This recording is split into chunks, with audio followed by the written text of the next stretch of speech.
Y le agradezco mucho al expresidente Felipe Calderón que me haya aceptado esta llamada. Señor expresidente, buenas tardes. Querido Joaquín, muy buenas tardes. Primero que nada, muchas felicidades por este 50 aniversario de actividad profesional periodística. Mis respetos, teacher, y pues un abrazo muy fuerte por eso, y a tus órdenes. Muchas gracias. Quiero que escuchemos juntos este ataque de memoria que tuvo Roberto Madrazo. ¿Lo oímos? Es muy breve, ¿sí? Sí, adelante. A ver. No reconocí a Calderón porque Calderón quería que yo presentara las actas como candidato del PRI, en donde iba a demostrar él su triunfo respaldado en actas del PRI. Calderón y Perdón, en esa elección, permíteme hacer el paréntesis porque me parece oportuno, ¿ganó Andrés Manuel? En mis actas, Andrés estaba arriba de Calderón, en mis actas. Uf, qué revelación, Roberto. En las del PRI, no lo sé. En tus actas ganó Andrés Manuel. ¿Por qué no se las diste a Andrés Manuel? Porque nunca me las pidieron. Pero a ver, no sabía Andrés Manuel si tú tenías ese resultado o no. Era una elección sumamente cerrada, Manuel. Yo no sabía ni tenía la capacidad, porque la votación era muy pequeña, que iba a ser el Instituto Federal Electoral. Iba a haber recuento. Yo le apostaba que hubiera recuento.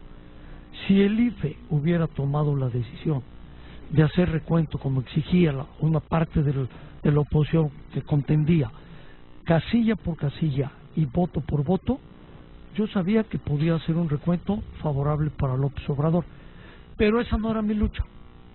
Bien, no era mi bien lucha. Con esto, Felipe Calderón Hinojosa, qué ataque de memoria, ¿no? Sí, está la verdad divertido. Me parece, con todo respeto lo digo, Joaquín, muy irresponsable, y debo aclarar a tu auditorio con toda seriedad que es totalmente falso. Ni en las actas de Roberto Madrazo, ni en las de ningún partido candidato Andrés Manuel estuvo arriba. En primer lugar, no puede haber actas de Roberto Madrazo. Él hubiera tenido que enviar un representante de casilla personal, y no lo permitía la ley en PRI, pero hubiera tenido que hacer a cada casilla y tener actas distintas a las del PRI. En segundo lugar, las actas de todos los partidos y de todos los representantes eran iguales. 2006 fue una elección controversial, sí, pero no por las actas, Joaquín. Las actas del PAN, las del PRI y las del PRD, incluso las actas del PRD en poder de Andrés Manuel López Obrador, decían que yo había ganado la elección, como fue el resultado inicial del PRE, cuando terminó el programa de resultados electorales preliminares, por 470 y tantos mil votos o algo así. Entre ese domingo, prácticamente ya lunes, y el miércoles, cuando empezó el cómputo, se hicieron a un lado las actas que tenían lo que se llaman inconsistencias, es decir, errores aritméticos, o que se habían contado las boletas sobrantes como votos nulos, lo cual es inapropiado. Cosas así se hicieron a un lado y seguí ganando por 258,000 más o menos. Esa es la verdad. No es cierto que las actas de Madrazo, del PRI, de ninguno, fuera Andrés Manuel arriba. Nunca. Aparte, hay otro tema. Él dice que quería que yo validara con las actas del PRI. El PAN, efectivamente, los representantes ante el Instituto Federal Electoral, constantemente en diálogo con todos los partidos, pedían la compulsa de las actas. Eso estaban diciendo nuestros representantes, que por cierto no sé si en aquel tiempo era Germán Martínez, sí, que sí, y César. A ver, en las actas del PAN ganó Felipe Calderón. ¿Alguno de ustedes tiene una acta de una de las, no sé, casi 90,000 casillas que sea distinto al resultado que está en estas actas? A todos les pedimos compulsar. Se hizo públicamente, no hay ningún secreto en eso, Joaquín. Probablemente se haya dado cuenta en los medios en aquel tiempo. Les pedimos a todos los partidos compulsar públicamente el contenido de las actas de cada quien. Exhibimos en Paseo de la Reforma hasta el Zócalo una copia de todas y cada una de las actas que estaban en nuestro poder y que demostraban que habíamos ganado. Luego las destrozaron los perredistas, las volvimos a exhibir en algún centro comercial, me parece. Finalmente, en la elección la gané, y hubo dos tipos de encuestas, de muestras estadísticas ese día. Las encuestas de salida, donde una buena mayoría de ellas me daban la ventaja, y dos, y mucho más precisas, los conteos rápidos, tanto de medios, pero sobre todo los de los partidos y los de el IFE. En el conteo del PAN, conteo rápido, yo iba arriba.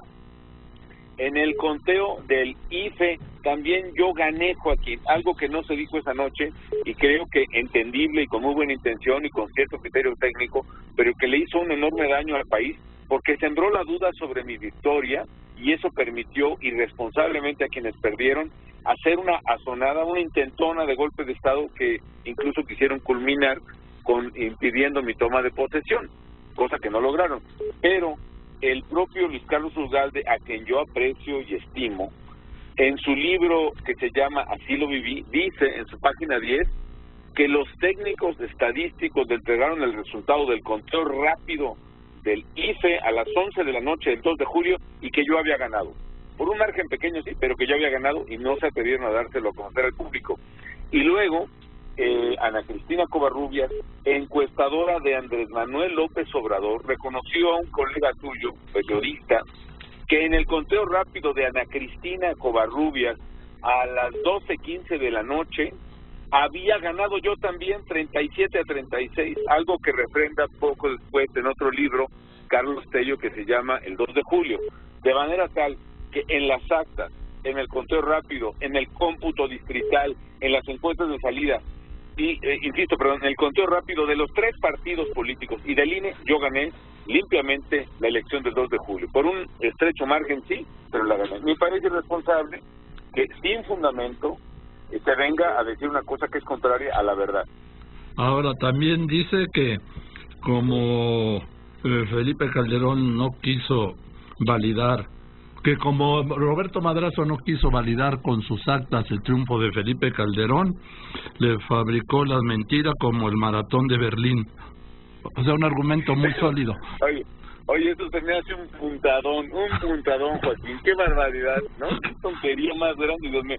Para empezar, yo me enteré de lo del ahora sí que la técnica Madrazo de ganar maratones por la publicación de Reforma. Sí. Yo te voy a decir, hasta esta declaración tan poco seria, pues le tenía cierto respeto a Roberto Madrazo, fui compañero de él en la Cámara de Diputados, lo he visto después, en fin. Yo no sé qué intención tenga, a lo mejor simplemente se equivocó, pero decir que no le tenía yo ningún resentimiento, al contrario, me había hasta deseado buena suerte en privado y no quería que hiciera público, etcétera. Yo necesitaba el apoyo del PRI porque me tenían atrapado o me tenían pues prácticamente obligado a actuar en acuerdo con el PRI, dado el intento de sabotaje del PRD. Entonces no tenía ningún motivo para generar un agravio ni con el PRI, ni menos con quien había sido su candidato. El fraude, eso de brincarse un pedazote del maratón de Berlín para llegar con muy buen tiempo, en primer lugar es algo indebido, en segundo lugar está demostrado con los aparatos tecnológicos que se ponen los maratonistas que te cuentan kilómetro por kilómetro o cada 5 kilómetros, y en tercer lugar lo sacó Reforma en un ejercicio periodístico muy acucioso que le puede caer bien o mal a alguien, pero pues que fue la verdad y que se me hizo un buen ejercicio. Ahora le decir que yo lo saqué, que fue en venganza de que no quiso hacer la compulsa de actas, vaya, por amor de Dios, más. Es de veras de chistes de Día de los Inocentes. Y yo le llamé un ataque de memoria 12 años después, que tiene que ver sin duda con el triunfo electoral de Andrés Manuel López Obrador. Pues sí, un poco, porque no, son paisanos, son paisanos. Hay que ponerse el sombrero antes del aguacero, ¿no? ¿Te acuerdas que Roberto Madrazo pues era el villano favorito de Andrés Manuel, no? Sí. Y yo creo que con toda razón, porque Andrés Manuel aseguraba en público y en privado pues que Roberto en primer lugar fue el que lo bloqueó para ser el propio Andrés Manuel candidato a gobernador del PRI en Tabasco, y eso lo hizo renunciar al PRI. 2, siendo candidato Andrés Manuel a la gobernatura de Tabasco y Roberto Madrazo por el PRI a la misma candidatura, a la misma gubernatura, Andrés Manuel alegaba que con documentos que le habían hecho llegar, que había tenido un gasto escandaloso en la campaña. Por cierto, Joaquín, ¿cómo son las cosas? Yo fui personalmente, siendo secretario general del PAN, a las oficinas del PRD a pedirle a Andrés Manuel, a quien no tenía el gusto de conocer, que me enseñara los documentos, porque a mí me parecía muy importante la denuncia que estaba haciendo y que quería apoyarla, no sin antes imponerme de su contenido, para no apoyar algo que no tuviera razón. Así son las cosas. Pero Madrazo pues era realmente el representante de esa hegemonía priista, autoritaria y antidemocrática que Andrés Manuel tanto atacaba en aquel tiempo. Yo creo que es un poco pues curarse en salud ahora e irse medio acomodando o queriendo quedar bien pues con el próximo gobierno. Cada quien su manera de tocar guitarras, ¿no? Sí, ahora Felipe Calderón, el José expresidente, me dijo algo muy delicado, que se intentó un golpe de Estado aquella noche en los siguientes 3 días de las elecciones, que culminó con el bloqueo al Congreso el 1 de diciembre. Déjame rectificar entonces, porque es una expresión muy seria, juez. Sí. Yo creo que fue, si no una intentona golpista, porque estrictamente era un golpe constitucional, Joaquín. Sí. Estrictamente a mí se me impidió, o se intentó impedirme que yo tomara posesión como presidente de la República. Sí, que protestara como exige la Constitución. Y era un golpe constitucional, o era una sonada constitucional, en este sentido. Si ellos llevaban a buen puerto, si ellos tenían éxito en el intento de bloquearme e impedirme el acceso a la tribuna, de acuerdo con la Constitución vigente, entonces, si yo no me presentaba, si el presidente electo no se presenta a rendir protesta, se tiene que llamar un interino. Sí. Ellos buscaban llamar un interino por la vía violenta. Si eso no es un golpe constitucional, Joaquín, que algún experto constitucionalista llame y diga cómo se denomina. Pero claramente era de ese tamaño, era violentar, romper la voluntad de los mexicanos expresada en las urnas por la vía violenta. Así fueran legisladores, era una vía violenta pretendiendo cancelar la voluntad de los mexicanos. ¿Y cómo, a ver, ahora ya que han pasado 12 años casi de esto, bueno, 11 años y 10 meses, ¿cómo llegó a la tribuna ese día? Cuéntenos. Aquel 1 de diciembre. Bueno, mira, pues cosas que son también de la historia. Yo había sido diputado muy joven, en 1991, Joaquín. Tendría entonces, no sé, 28 años, una cosa así.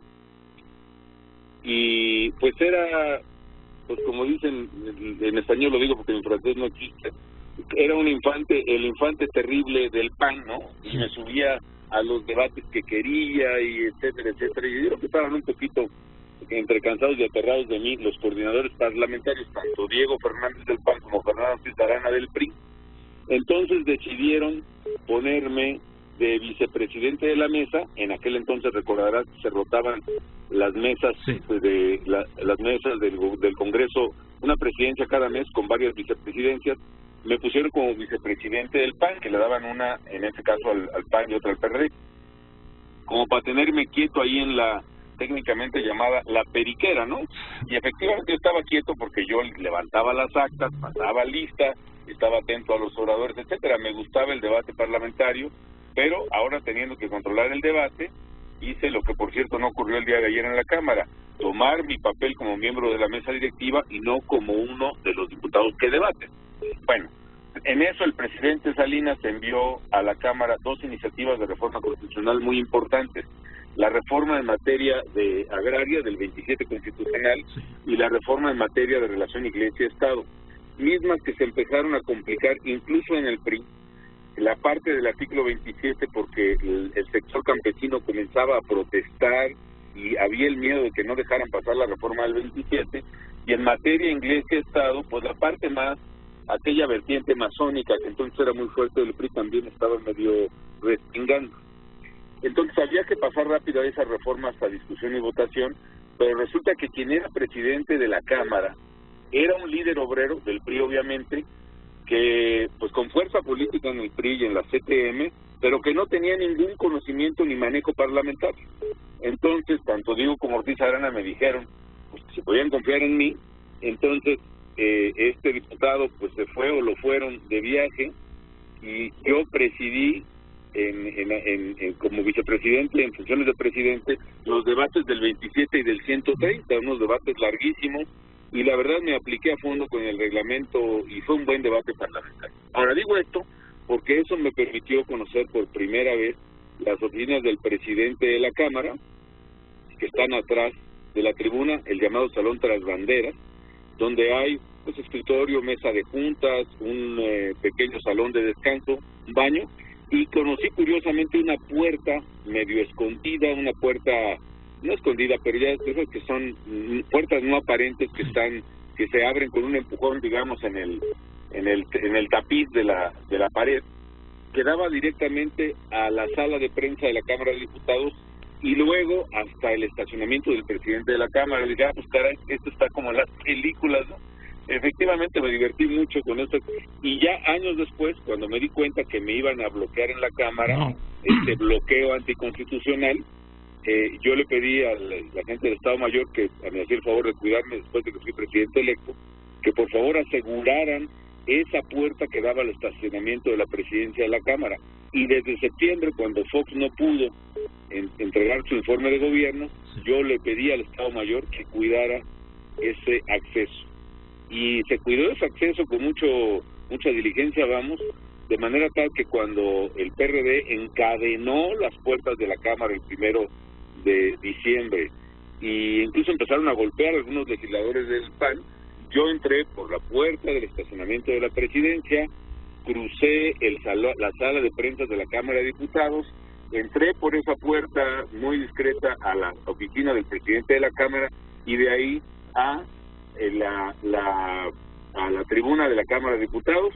Rendí protesta constitucional que me sabía de memoria, porque además tenía hasta preocupación de que me fueran a volar el texto que ponen ahí en el podio, y acto seguido pues tomé la banda de manos del presidente de la mesa, que era Jorge Cermeño, cantamos el himno nacional y asumí con mucho orgullo, en un día muy importante de la vida mía, y creo que no exagero decir de la vida de México, la presidencia de la República.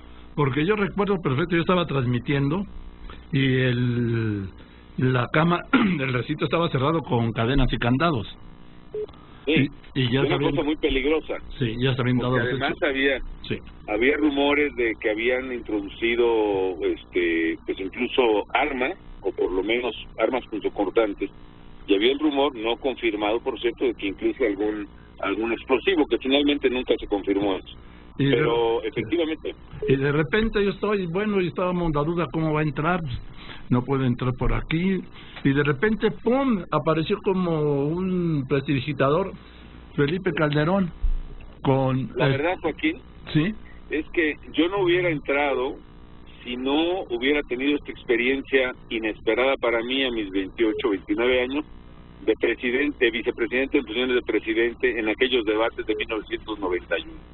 Me acordé siempre vívidamente de esa puerta, y me vino ese recuerdo impresionantemente fuerte a la memoria cuando vi que Fox no llegó, ni a primera base ahí en el pasillo de entrada de San Lázaro, ¿no? No, ¿cuál pasillo? ¿Cuál pasillo? Fue en el hall, en la recepción. En el hall, sí. Exacto, en la recepción, sí. Y bueno, obviamente hubiera gustado entrar por la puerta principal, etcétera. Me hubiera encantado que hubiera una ceremonia constitucional donde se respetara la Constitución y la decisión de los mexicanos. No fue así, pero yo no iba a permitir, por dignidad propia y por amor a México también y por vocación democrática, que de manera violenta se fuera a romper de tal manera tan burda el orden constitucional. No solo para impedirme tomar protesta ese día, sino porque la consecuencia constitucional era que se llamaría a un presidente interino en mi lugar por el hecho de no llegar, contrario a mi voluntad y de manera violentamente impedido, a tomar posesión como presidente. Lo que era la estrategia. Eso se trataba. Yo creo que es un golpe constitucional, Joaquín. Es violentar el orden constitucional en el acto más solemne y más importante de la República. Quizá me equivoque, quizá algún constitucionalista pueda perfeccionar esta figura, pero si no es un golpe constitucional, entonces ¿qué sería? Pues sí. En fin, pero ahora esto era con motivo del golpe, hablando del golpe de memoria, del ataque de memoria que tuvo Madrazo. Sí, bueno, yo espero que eso quede ya en el anecdotario, Joaquín. Tú sabes que he tratado de evitar la presencia en los medios, y me parece que es lo más saludable, pero sí me pareció fundamental aclarar ese punto, pues, que finalmente es falso y calumnioso. Eso no fue así. Sé que espero que no lleguen esos rumores, esas tendencias de borrar la historia, de corregirla a contentillo de quien tenga el poder. No creo que pase, pero por si pasara, yo creo que todos los mexicanos que tenemos conocimiento de verdad, desde ciudadanos o candidatos o presidentes o periodistas, tenemos el deber de decir así pasó, así es la historia, independientemente desde el poder y de los libros de texto, en consecuencia desde el poder se pueda decir. Bien, señores presidentes, muchas gracias por contestarme el teléfono esta tarde, muy fuerte y muy interesante. Muchas gracias, Joaquín, un abrazo por tus 50 años, que vengan muchos más, y bueno, gracias también por esta oportunidad de aclarar a los mexicanos algo que considero imprescindible, debe quedar claro. Yo, como decía Gerardo Medina, un colega tuyo, seguramente lo conociste, sí, claro, panista, periodista, sí. ¿no? Sí, sí. Él decía, guardo mi espada y guardo mi capa por si acaso, y me retiro, digamos, del aire, ¿no? Creo que ya he dicho mi punto y no es mi interés ser una controversia, pero ojalá que muchas generaciones de radioescuchas que ni siquiera quizá podían votar el 2 de julio de 2006 sepan, frente a toda la ignominia y la calumnia que se ha dicho, sepan qué fue lo que pasó. Gané la presidencia de la República por un escaso margen, sí, pero la gané limpiamente. Una campaña de mucha controversia, no cabe duda, pero gané, y eso constaba en las actas de todos los partidos políticos. Gracias, Felipe. Muy buenas tardes. Buenas tardes. Muy buenas tardes. Es Felipe Calderón, expresidente de México. Fuerte las declaraciones en la intentona de un golpe constitucional, que así lo planteé yo en su momento, sí, que si se impedía al presidente electo tomar posesión, no tomar posesión, protestar el cargo de presidente de la República, como mandata la Constitución, el Congreso tendría que nombrar a un presidente interino, es decir, a otro presidente. Lo que se evitó por dos cosas. Primero, porque llegó la bancada del PRI a hacer el quórum, porque la idea era que no dejara entrar al PRI para impedir el quórum y que no protestara el cargo Felipe Calderón. Y segundo, que Felipe Calderón no entrara al recinto legislativo. Y lo resolvió, como lo explicó usted, por esa pequeña escalera medio secreta en la sala tras banderas, que está justo atrás de las enormes banderas que penden en el frontis de la Cámara de Diputados.